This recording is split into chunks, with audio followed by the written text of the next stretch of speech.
Tak perlu nak kata halal haram wujud, kita rasa janggut ni kekasih Allah pernah simpan, jadi kita nak simpan benda yang kekasih Allah pernah simpan.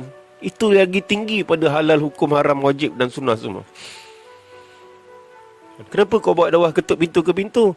Sebab itu amalan yang pernah dibuat oleh kekasih Allah. Kenapa kau buat dakwah walaupun orang tak suka? Sebab itu yang pernah dibuat oleh kekasih Allah. Itu jawapan yang lagi tinggi sebenarnya, tuan-tuan. Kenapa bangun duha?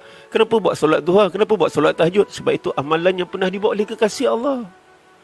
Kenapa kau tak serik buat dakwah orang kutuk macam-macam? Sebab kekasih Allah pun buat dakwah sampai kena hina. Jadi kalau kekasih Allah pun kena terima, saya pun redha untuk terima benda macam tu. Sebab benda yang pernah dilalui oleh kekasih Allah.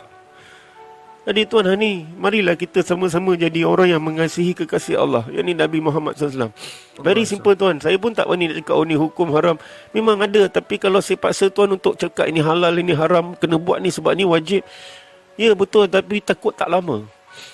Tapi jika tuan-tuan simpan dalam hati, kenapa kau jaga solat sungguh-sungguh? Kenapa kau jaga solat sungguh-sungguh? Kenapa kau jaga masjid ni? Sebab ini yang pernah diamal oleh kekasih Allah.